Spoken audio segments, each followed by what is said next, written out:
Amém, louvado seja Deus, glória a Deus. Todos nós somos ovelhas que necessita de ser guiado pelo pastor celestial, que é o nosso Senhor Jesus Cristo, e também pelos seus representantes aqui na terra, que são os ministros da palavra de Deus, os nossos homens de Deus, nossos pastores, aqueles que ajudam a conduzir o rebanho do Senhor aqui na terra.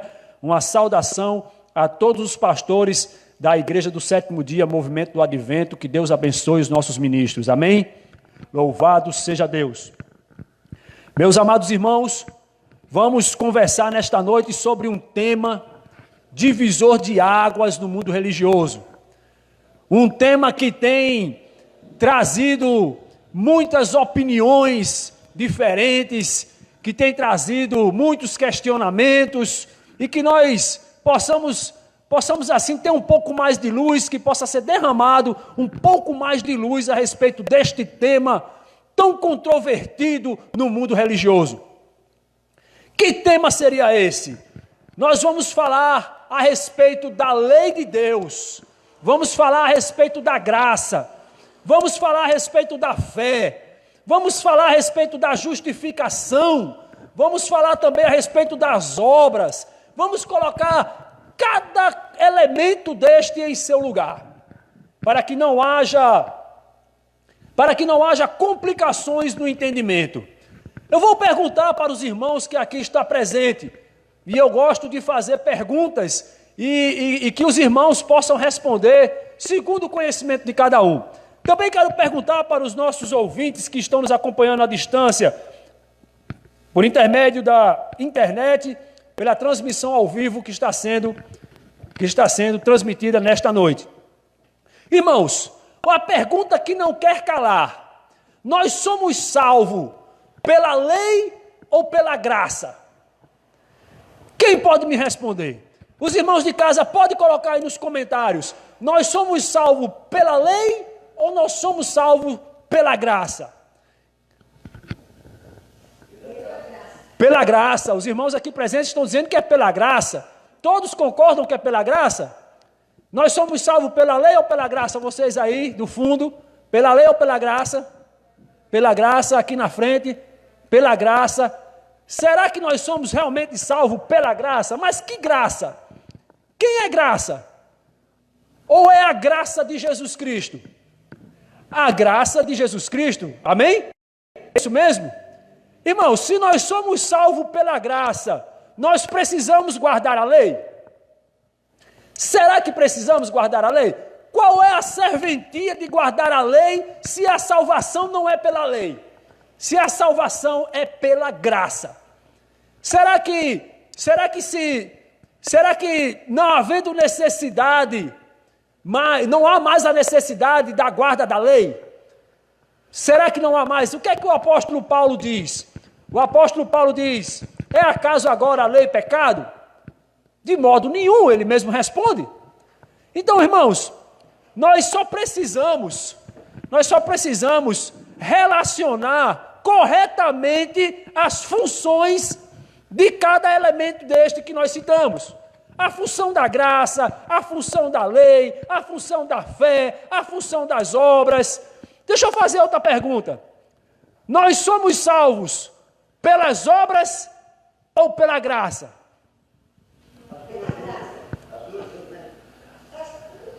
Será que será que é com tudo junto? Será que a obra faz parte? Será que a lei faz parte da nossa salvação? O que eu faço de bom? O que eu faço de bom pode me salvar?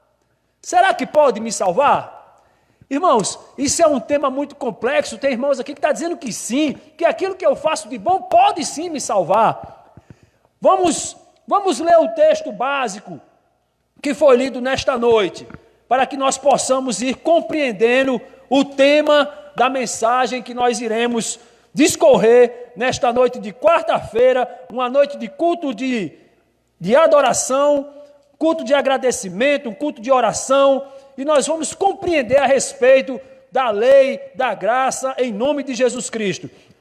Efésios capítulo 2, versículo 8, traz um texto que é crucial. ele põe uma chave em cima de todas essas questões que nós vamos discutir nesta noite. Efésios capítulo 2, verso 8. Deixa eu achar aqui, Efésios 2, 8. Diz assim: porque pela graça sois salvos. Amém? Porque pela graça sois salvos. Por meio da fé. Olha aqui, nós já temos dois elementos. Nós já temos graça, que é por intermédio dela que nós somos salvos, e nós já temos agora também a fé. Por meio da fé. Olha aí, vamos captando. E isso não vem de vós, é dom de Deus. Eita, que agora foi que ficou bom, irmãos. Irmãos, então, para ser bem objetivo, nada do que eu faça de bom pode me salvar. A guarda da lei também não me salva. Também não me salva. As obras, ela também não me salva. Irmão, vim para a igreja na quarta-feira, também não me salva. Vim no sábado, também não. Nem no domingo. Irmãos, então a gente não precisa fazer nada para se salvar? Pera aí, não é isso que eu estou dizendo. Eu só estou dizendo que o único veículo de salvação, eu estou falando de salvação, é por meio da graça de Jesus Cristo, amém? Que isso fique claro, entendido, compreendido, que não haja mais dúvida. O único veículo de salvação é pelo sangue de Jesus Cristo vertido à cruz do Calvário para salvar e remir o pecador arrependido. Amém? Então, pela graça sois salvos. Então, o único veículo de salvação é por intermédio da graça salvadora de Jesus Cristo. Deixa eu fazer mais uma pergunta. No tempo da antiga aliança, do Antigo Testamento, a salvação era pela lei ou pela graça?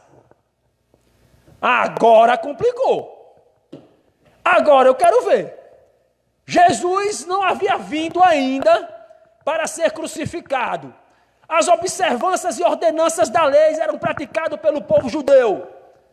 O sacrifício do cordeiro, a festa do santuário, todos os cerimonialismos que eram realizados. A salvação do Antigo Testamento foi pela lei ou foi pela graça? Vocês podem comentar aqueles que nos assistem à distância. E aí? Quero ouvir a igreja. Pela graça, estão me respondendo pela graça, todo mundo concorda pela graça? Todo mundo concorda, dou-lhe uma pela graça, dou-lhe duas, dou-lhe três. Tem irmão aqui que disse que ficou meio assim, será que era pela lei, será que era pela graça? E aí? Como é que é essa questão? Será que era pela lei, pela observância da lei? Irmãos, vamos lá. Mais uma vez, para que fique bem claro, o texto de Efésios capítulo 2, versículo 8 diz: porque pela graça sois, aleluia, glória a Deus. Irmão, a salvação no Antigo Testamento, no Novo Testamento, no Testamento do meio, tudo foi pela graça. Tudo foi pela graça salvadora de Jesus Cristo. Desde Adão até o último ser vivente, no momento da volta de Jesus Cristo nas nuvens do céu, este será salvo pela maravilhosa graça de Jesus Cristo. Só há um veículo de salvação, é a graça salvadora de Jesus Cristo. Irmão, mas se Jesus não tinha morrido ainda, como é que pode o povo do Antigo Testamento ser salvo pela graça salvadora de Jesus Cristo? Porque a palavra de Deus diz, irmãos, que o Cordeiro de Deus foi morto desde a fundação do mundo, amém? Desde a fundação, quando Adão imolou o primeiro cordeirinho, tirou ali o seu sangue diante do altar, aquele cordeiro representava Jesus Cristo, amém? Louvado seja Deus, compreendido? E onde é que se encaixa agora a lei, a obra? Onde é que se encaixa as outras coisas? Vamos entender. Será que tem relevância? Será que tem importância a obra, a lei? Será que tem importância aí a justificação? O que nós fazemos de bom, o que nós fazemos de ruim? O que é que isso interfere na questão da salvação? Irmãos, vamos botar cada elemento que será citado nos seus respectivos lugares e na sua devida tarefa para nos conduzir na direção da justiça de Jesus Cristo. Amém? Vamos lá. Primeiro, o que é graça? O que é graça? Vamos para a palavra de Deus. Vamos abrir aqui as escrituras em Romanos capítulo 6, versículo 23 da palavra de Deus. E vamos ouvir o que diz as escrituras sagradas por intermédio da pena de Paulo, que diz em Romanos capítulo 6, verso 23. Porque o salário do pecado é o quê? É a morte. O salário do pecado é a morte.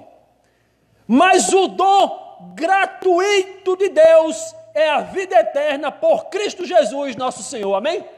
Oh, glória a Deus. Então, irmãos, o que é graça?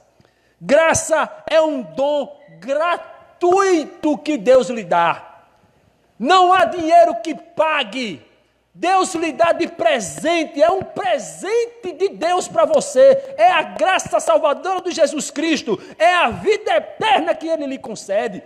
Isso é graça, é um dom imerecido segundo a palavra de Deus. Vamos ver em Efésios, capítulo 2, verso 8, o texto que nós lemos no início da nossa pregação. Vamos repetir esse texto, Efésios capítulo 2, versículo 8, diz a palavra de Deus: porque pela graça sois salvo por meio da fé, e isso não vem de vós, não vem de vós, é dom de Deus. Então, a graça é um dom imerecido que Deus oferece para você gratuitamente, porque você não pode pagar a sua salvação. Não tem como você pagar a sua salvação, você perdeu ela a partir do momento que os nossos pais, Adão e Eva, pecaram lá no jardim edênico. Nós nascemos no mundo de pecado, somos herdeiros do pecado, nós vivemos no pecado. E qual é o salário do pecado? A morte. Nós merecemos a morte, irmãos. Essa é que é a verdade. Nós merecemos morrer, mas Jesus Cristo, por amor de cada um de nós, o que é que Ele fez? Ele se ofereceu como sacrifício vivo e pagou a conta por mim e por você. Foi isso que Jesus Cristo fez, e Ele ofereceu isso de graça. Ele lhe deu de presente. Irmãos, quer dizer que agora é só pegar a graça e eu estou salvo? Vamos lá. Será que é? Então vamos ver o que diz na palavra de Deus. Irmãos, ele diz também que, em Efésios capítulo 2, verso 8, que é por meio da fé. Irmão, e o que é fé? O que é fé? Crer, acreditar. Então, se a salvação é pela graça e é por meio da fé, então se eu acredito, eu estou salvo, amém? Pera lá, o que diz a palavra de Deus, lá no livro de Tiago? Credes vós que Deus é um só? A palavra de Deus mesmo responde: bem o fazes? Até os demônios creem e estremecem. E agora? Será que é só suficiente a crença, a fé? Irmão, você acha que demônio tem fé em Deus? Irmão, tem. Ele tem. Claro que ele tem. Ele veio da fonte. Ele veio de onde é que ele caiu? Não foi de lá? Ele caiu lá do céu. Ele teve uma relação com Deus que nenhum de nós aqui teve. Nenhum de nós tivemos. Ele morou nas cortes celestiais. Ele viveu num lar santo. Ele era santo. Candidato à imortalidade. Não era imortal porque vai morrer no lago de fogo de enxofre, vai perecer, aniquilado eternamente, quando chegar o momento do lago de fogo de enxofre, que está reservado para Satanás, seus demônios e os falsos profetas e todos aqueles que seguem eles. Irmãos, então, veja só, o que é então a fé? Vamos conferir aqui na palavra de Deus. Vamos ver um texto clássico que está lá em Hebreus, capítulo 11, Hebreus capítulo 11, e vamos ver texto hoje, irmãos. Hoje a gente vai ler Bíblia. Quem não tem o costume de ler Bíblia vai ler hoje, porque hoje eu trouxe texto para a gente conferir, porque a palavra de Deus é para ser lida, para ser ensinada, é ou não é verdade, irmãos? É para ser lida, para ser ensinada. Então, se as Escrituras estão aqui, vamos fazer uso dela. Porque diz a palavra de Deus que haverá tempo e que haverá fome e sede, mas não de pão e nem de água, mas da palavra de Deus. E se hoje a gente pode saciar a nossa fome, vamos nos alimentar do pão da vida. Amém? Então, diz aqui a palavra de Deus em Hebreus, capítulo 11. E olha o que diz aqui no verso... Vamos ler primeiro o verso 6. Depois eu leio o texto clássico. Vamos ler o 6 primeiro. Versículo 6 diz assim: ora, sem fé é impossível o quê? Agradar a Deus. Sem fé é impossível agradar-lhe, porque é necessário que aquele que se aproxima de Deus creia que Ele existe e que é galardoador dos que o buscam. Amém? Irmãos, fé é o recurso no qual Deus se agrada. Começa por aí. Deus, Ele se agrada quando você crê nele, que Ele é o galardoador, ou seja, aquele que te concede o galardão, aquele que te concede a recompensa. Pelo quê? Recompensa pelo quê? Depois a gente fala. Recompensa pelo quê? Então, Deus, ele fica satisfeito, agradável a Deus é o ser humano que tem fé, que acredita nele. Irmão, até ateu tem fé. Até ateu tem fé, porque ateu crê que Deus não existe. Então, ele tem fé que Deus não existe. Embora ele deposite a sua fé no lugar errado, mas ele crê em alguma coisa. Irmão, todo mundo crê em alguma coisa. Não tem aquele que não crê em nada. Em alguma coisa o cidadão tem que crer. Seja para crer em Deus, seja para não crer, mas em alguma coisa ele crê. E o que crê, os que não crê? Em alguma coisa crê. É ou não é verdade? Então vamos lá. O que é então a fé? Segundo Hebreus capítulo 11, verso 6. Ora, sem fé é impossível agradar-lhe, porque é necessário que aquele que se aproxima de Deus, é necessário que aquele que se aproxima de Deus creia que Ele existe. Irmão, a fé é o conduto, é o tônico que faz com que você acredite na presença de Deus. Já começa por aí. Então, por isso que você precisa da fé. Você precisa acreditar na existência de um Deus, na existência de um Deus. Credes que Deus existe? Amém? Quem crê que Deus existe, levanta a mão. Glória a Deus, louvado seja Deus. Hebreus capítulo 11, verso 1, texto clássico. Ora, a fé é o firme fundamento das coisas que se esperam e a prova das coisas que não se vê. Então, muitos pregadores já subiram aos púlpitos, já explanaram esse texto da palavra de Deus, aqui só para que a gente possa fazer possa nos trazer a lembrança do que é fé. Fé é você acreditar naquilo que você não vê, é você ter esperança, mas esperança em quê? Naquilo que você acredita ser a solução para os seus problemas, ser a solução para os teus prantos, ser a solução para a tua dor, ser a solução para o teu luto. E que esperança é essa? É a esperança do novo céu e da nova terra. Como está escrito lá em Apocalipse capítulo 21. Eis que vi o novo céu e a nova terra e o mar já não existe. É essa a esperança, essa é a fé. Isso é o que agrada a Deus. É você acreditar na sua existência. Tá bom, tudo bem. E a lei? E a lei? A gente já falou sobre graça. O que é graça? Dom gratuito de Deus é aquilo que Deus lhe oferece, que você não pode pagar, Ele lhe dá de presença, Ele lhe dá de presente. É o sangue de Jesus Cristo vertido na cruz do Calvário, oferecido ao pecador arrependido. Isso é graça. O que é a fé? É você acreditar na existência de um Deus, é você acreditar que existe um galardoador, que vai te dar a recompensa por aquilo que você faz. E a lei? Onde é que ela se encaixa nessa conversa? Onde é que a lei vai entrar aí, nos mandamentos de Deus? Onde é que está? Qual é a funcionalidade da lei na vida de um cristão? Irmãos, a função da lei, vamos compreender definitivamente. Irmãos, se tem alguém na igreja que ensina que tem que guardar a lei para se salvar, está ensinando errado. Eu acredito que não haja. Nenhum membro da nossa igreja que ensina que tem que guardar a lei para ser salvo. Por quê? Porque pela graça sou salvo. Então a salvação é pela graça. A salvação é por meio de Jesus Cristo. Não tem mais o que se discutir a respeito disso. Irmão, e a lei? Principalmente, irmão, a guarda do quarto mandamento. Que esse é o ponto mais controvertido no mundo cristão. Ninguém discute 9. 9 mandamentos, ninguém fala. Fala no quarto mandamento. Quem sabe qual é o quarto mandamento?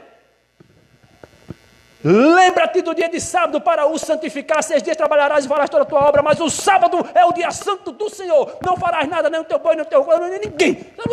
Nada, não faz nada em dia de sábado. Sábado é para guardar, santificar. Porque 6 dias fez o Senhor os céus e a terra, e no sábado descansou, que é o 7º dia.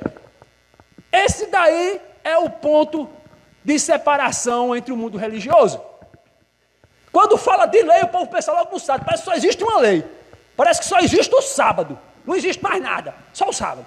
Ninguém fala em matar, em roubar, em adulterar, em cobiçar. Ninguém fala. Falar mal testemunho do seu próximo. Ninguém fala em falar o nome de Deus em vão. Em fazer para ter mais escultura. Não. Quarto mandamento é o ponto de discussão. Tá, mas e a lei? Onde é que é a lei? Irmão, a função da lei é apresentar o pecado. Ponto. A função da lei a lei é como se fosse um espelho. A lei não vai ajeitar você. O espelho não lhe ajeita. O espelho lhe ajeita? Não. Quando você olha para o espelho, ele não vai ajeitar se seu cabelo estiver assanhado, se você estiver amassado, se você estiver com ruga, se você estiver com remela nos olhos. Não vai nada. O espelho não vai resolver o problema se você estiver com ele. O que é que o espelho vai fazer? Ele vai lhe refletir. Ele vai lhe mostrar. Assim a lei. A lei mostra o seu pecado. Mostrou seu pecado. Está mostrando, você é um pecador. É isso que a lei faz. Então, vamos conferir em Romanos, capítulo 7. Romanos, capítulo 7.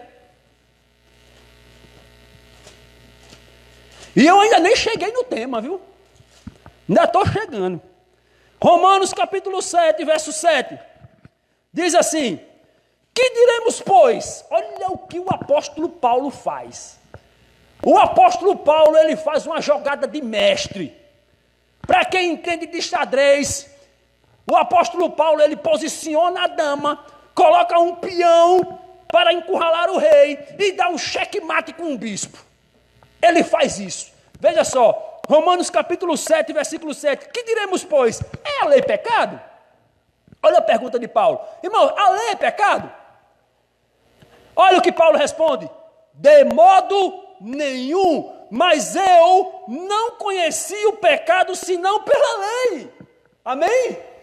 Eu não tinha conhecimento do pecado se não fosse pela lei. Então qual é a função da lei? Me fazer conhecer o pecado. O papel do espelho. Me fazer conhecer o pecado. Amém? Os irmãos estão entendendo? Para a honra e glória do Senhor. Os irmãos de casa estão entendendo? Os irmãos da transmissão, dá um amém quem estiver entendendo. Louvado seja Deus. Amém? A função da lei. Mas eu não conheci o pecado senão pela lei. Então a lei me faz conhecer o pecado. Essa é a função da lei. Porque eu não conheceria a concupiscência se a lei não dissesse: não cobiçarás. Irmãos, para você entender que você está fazendo alguma coisa errada, você tem que ter alguma coisa de parâmetro. Tem que ter um parâmetro, tem que ter alguma regra, tem que ter alguma coisa para que você possa se espelhar. Como é que eu vou saber que em um determinado cruzamento eu não posso passar ou eu tenho que ficar parado se não tiver um sinal de trânsito? Se não tiver um sinal de trânsito, vamos dizer, irmãos, eu saí daqui hoje, aqui na Avenida Brasil, Assis Chateaubriand, Paraná, na rua da igreja, e lá na frente colocaram um sinal, um semáforo. E toda vida que eu passo por lá, eu paro no semáforo porque ele está vermelho. E eu espero os outros condutores passar. E depois que eles passam, quando dá o verde, eu sigo a minha viagem. Amanhã, quando eu passar e o sinal não estiver lá, eu sou obrigado a parar? Não, o sinal não tem, não há mais lei. Então eu só sei que é para parar porque o sinal diz para mim: pare. Assim é a lei de Deus. Por que você sabe que cobiçar é pecado? Podia não ser. Se não tem lei, não tem transgressão. Exatamente. Se não há lei, não há transgressão. Então, irmãos, você só sabe que não pode cobiçar porque a lei diz, não cobiçarás. É por isso que você sabe que não pode cobiçar. Então, qual é a função da lei? É apresentar o pecado. Não somente isto. A lei, ela tem outra função. Além de mostrar para você que você está errado, a lei também lhe julga. Porque essa é a função da lei também. A lei não é apenas para apresentar. A lei, ela é o estatuto pelo qual você vai ser julgado por ela. Então você tem que ficar ligeiro com a lei. Você não pode vacilar com a lei. Porque se você vacilar com a lei, você pode ser condenado por ela. Então, a lei tem essas funções de mostrar o erro e de te julgar. E de te mostrar o parâmetro de julgamento. Tá. A justificação e salvação é somente pela graça de Jesus. Todo mundo concorda? Somente pela graça de Jesus. Vamos conferir o texto. Romanos capítulo 3, verso 23. Romanos 3, 23 diz assim, bem rapidinho. Porque todos pecaram e destituídos estão da glória de Deus. Quem pecou? Todo mundo pecou, irmão. Aquele que não tiver pecado quer tirar a primeira pedra. Irmão, mas você faz tanta coisa errada. Irmão, mas você faz isso, você faz aquilo. Tá, irmão, eu sei. Eu fiz. Talvez até ainda faça alguma coisa. Mas, se você se arrepender genuinamente e verdadeiramente, irmão, e o que é arrependimento? Arrependimento é o que aconteceu com aquela mulher que foi pega em ato de adultério, flagrante delito. Segundo a lei, ela deveria ser o quê? Apedrejada, porque o salário do pecado é a morte. Levaram aquela mulher para tentar Jesus e levaram aquela mulher até Jesus. Se ele disser que não é para apedrejar, está descumprindo a lei de Moisés. Se ele dizer apedreja, está descumprindo a lei dele mesmo, que ele prega o amor. Vamos ver o que, é que esse cidadão vai dizer. E aí, camarada, foi pego em ato de adultério. O que é que faz com ela? Aquele que não tiver pecado, que atira a primeira pedra. Foram saindo de um por um, largando as suas pedras, começando pelos mais velhos, depois pelos mais novos. Logo em seguida, Jesus olhou para aquela mulher e disse, aonde estão os teus acusadores? Mulher, ela disse, não os vejo. Ela disse, se eles não te condenaram, nem eu te condeno. Vá e não peques. Mas aí é o verdadeiro arrependimento, quando você abandona o pecado. Aí está a diferença, irmãos. Então, se você pecou, a graça de Jesus Cristo, a lei vai te apontar. Porque você é pecador, foi pego em ato de adultério. A lei diz para que ela seja apedrejada. A lei apontou e quis dar a sua sentença. Mas Jesus disse, se eles não te condenaram, nem eu te condeno. Porque a minha graça, o meu sangue, vai te lavar e te remir. Irmãos, e se a lei diz que o salário do pecado é a morte, alguém tem que morrer. Alguém tem que morrer. E quem foi que morreu no meu e no seu lugar? Jesus. Jesus Cristo pagou o preço. Jesus Cristo sofreu a ignomínia do pecado. Ele sofreu a humilhação. Ele padeceu na cruz do Calvário. Mas para a honra e glória de Deus, ao terceiro dia, ressuscitou. Amém? Assim será com cada um de nós. Irmãos, a carta escrita aos Gálatas pelo apóstolo Paulo, eu vou fazer um breve resumo, tratava exatamente desse assunto. Os Gálatas queriam impor sobre os gentios. E quem eram os gentios? Gentios era todo o povo que não era da nacionalidade judaica, que não era israelita. Todo aquele que não era israelita era considerado gentil. O apóstolo Pedro, ele foi constituído o apóstolo dos judeus, o apóstolo da circuncisão. E o apóstolo Paulo foi constituído o apóstolo da incircuncisão, ou seja, aquele que ia pregar para os gentios. Deus faz tudo o contrário. Deus pegou um homem iletrado, analfabeto, e colocou para pregar para doutor. Olha como é que Deus trabalha. Aí pegou um doutor e botou para pregar com pessoas humildes. Olha como Deus trabalha. Pegou Paulo, botou para pregar para os humildes. Pegou Pedro, botou para pregar para os doutor. Deus, ele atrapalha a mente da gente, muitas vezes. É ou não é verdade? Mas é assim mesmo. Porque assim é a vontade de Deus. Porque as coisas do homem para Deus é loucura. E as coisas de Deus para o homem também é loucura. Irmãos, então, Paulo, quando escreve aos Gálatas, e eu quero E para você ver, irmãos, como esse problema da lei, da graça, da justificação, da salvação pela lei, da salvação pela graça, se é pela graça que é salvo, se é pela lei que é salvo, isso é um problema que vem desde o tempo apostólico.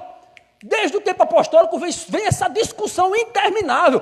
O povo não consegue entender. A salvação é pela graça, mas e a lei? O que é que eu faço com a lei? E aí os Gálatas queriam impor sobre os irmãos convertidos da Galácia, os irmãos que não eram judeus, queriam impor o cerimonialismo judaico sobre aqueles homens, queriam impor a circuncisão, queriam circuncidar o amigo de Paulo, Tito, e era uma confusão no meio deles. E Pedro que já tinha entendido a mensagem, uma hora Pedro estava junto dos gentios, outra hora estava junto dos judeus, e Paulo repreendeu Pedro, disse: Pedro, está errado, não é assim. Uma hora tu vive como gentil, outra hora tu vive como judeu. Quando tu está perto de gentil, tu é gentil, quando tu está perto de judeu, tu é judeu. Não pode ser assim. Deus não faz acepção de pessoas. Não, a questão da lei, nós não pomos. Se o judeu quer continuar guardando a lei cerimonial, a circuncisão, os dias de festa, a lua nova, se ele quer continuar guardando e observando, não tem problema, isso não interfere na salvação, mas não pode impor isso sobre a nação gentílica. Não pode. Você não pode. Veja que Paulo, ele chega a citar assim: não podemos. Paulo não, no primeiro concílio da igreja apostólica, está lá em Atos capítulo 15, salvo engano, aonde se levanta os líderes dos apóstolos ali, os pilares, onde estava Pedro, estava Tiago, estava Filipe, estava todo mundo ali, o apóstolo Paulo, Barnabé. No primeiro concílio, quando eles dizem: nós não podemos impor sobre estes, que eram os gentios, um fardo que nem nós, nem nossos pais puderam carregar. Nós todos os sábados temos pessoas na sinagoga para nos ensinar, estes nunca tiveram. Então, irmãos, o que acontecia ali na igreja dos Gálatas? Ali na igreja dos Gálatas, veja que Paulo fala com um tom de indignação. Ele diz assim, olha, Gálatas capítulo 1, versículo 6, maravilho-me de que tão depressa passasseis daquele que vos chamou a graça de Cristo para outro evangelho. Ele chama isso de outro evangelho. Ele diz assim, ó, maravilho-me que tão depressa tenha passado. Ele diz assim, rapaz, se fosse nos dias de hoje, né, e Paulo usasse uma linguagem popular, ele diz, rapaz, eu fico besta. O camarada chegou aqui, pregou outro evangelho para tu e tu aceitou. Será que o evangelho que eu preguei para você não lhe serviu? E ele colocava esse como falsos profetas. Ele colocava esse como tendo sido introduzido em meio à nação para confundir a mente. Qual era a confusão? Eles queriam impor sobre a nação gentílica que a salvação só poderia haver pela guarda da lei. Está errado. A salvação não é pela guarda da lei. A salvação é pela graça salvadora de Jesus Cristo. Mas vamos colocar aqui essa questão das obras para que a gente possa fazer a conclusão do nosso culto hoje, irmãos. Vamos ver então, por que observamos a lei? Então, já que a lei não salva, por que nós observamos? Efésios capítulo 2, verso 9. E vamos botar um ponto final nessa questão. Irmão, por que eu tenho que observar a lei? Por que eu tenho que guardar sábado? Por que eu não posso falar mal do outro? Por quê? Se nada disso me salva. Não salva mesmo, não. Porque pela graça sois salvos. Então, Efésios capítulo 2, verso 9, diz assim, olha, eu vou ler o 8, porque pela graça sois salvos, porque por meio da fé, isso não vem de vós, é dom de Deus, não vem das obras, para que ninguém se glorie, porque somos feitura sua, criados em Cristo Jesus, para as boas obras. Irmão, aqui está a chave. Criados em Cristo Jesus, para quê? Para as más obras? Para fazer o que é errado? Irmão, quem é nascido da água e do Espírito, ele nasce para fazer aquilo que Deus se agrada. É por isso que nós vivemos nas boas obras, não para ser salvo, mas porque somos salvos pela graça salvadora de Jesus Cristo. Por isso que nós precisamos andar. As obras identificam quem você é. As obras identificam se você é aquele que está palmilhando a tua salvação ou se você está em busca da tua perdição eterna. É por isso que a obra é um identificador. Ele vai mostrar as características. Porque somos feituras suas, criados em Cristo Jesus para as boas obras. É por isso que nós praticamos as boas obras. Porque somos criados em Cristo, as quais preparou para que andássemos nelas. Veja como ele finaliza. Porque somos feituras suas, criados em Cristo Jesus para as boas obras, as quais o quê? As boas obras. As quais o quê? As boas obras. Deus preparou o quê? As boas obras, para que andássemos nela. Então, para que é as obras? Para que a gente ande nela, para que a gente siga ela. Então, as boas obras é para isso. As boas obras identificam que nós somos feitura de Deus, criados em Cristo Jesus. Essa é a função das obras. Amém? E Romanos capítulo 7, verso 22. Romanos 7, 22. A hora se estende um pouco e eu quero fazer a nossa conclusão. 7, 22 diz assim: porque segundo o homem interior, tenho prazer na lei de Deus. Irmão, a lei é para nos dar prazer. A lei é para nos alegrar. A lei é para nós observarmos com amor, com alegria. Veja que o salmista Davi diz no Salmo capítulo 1, do versículo 1 ao 4, ele diz: bem-aventurado o varão que não anda no caminho dos pecadores, não se assenta à roda dos escarnecedores, antes o seu prazer está onde? Na lei de Deus, e na sua lei medita de dia e de noite. E este varão é como uma árvore plantada junto ao ribeiro, que dá o seu fruto no seu tempo, e tudo quanto fizer prosperará. Amém? Louvado seja Deus, irmãos. Então, eu sei que foi muito breve, tinha muito mais texto para a gente apresentar. Eclesiastes capítulo 12, versículo 13, que diz Eclesiastes 12, 13, ele diz para que... deixa eu ler esse texto, irmãos. Eclesiastes capítulo 12, verso 13, ele diz assim,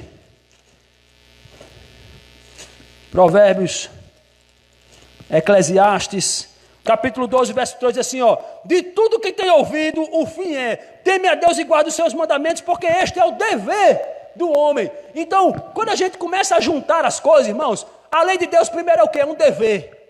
Segundo, é um prazer, é uma alegria, né? É para quê também? É para que nós pudéssemos andar por ela. Não foi o que está lá em Efésios capítulo 2, verso 10? Para que nós possamos andar por ela. Por quê? Porque Deus fez isso, Deus fez as boas obras, Deus fez a lei, Deus fez todo esse conjunto de informações para que nós possamos andar, nós pudéssemos andar retamente nos seus caminhos. Amém? Então louvado seja Deus, que Deus nos dê essa graça. Tinha muito mais coisas para que a gente pudesse apresentar aqui nessa noite, mas o tempo já se estende.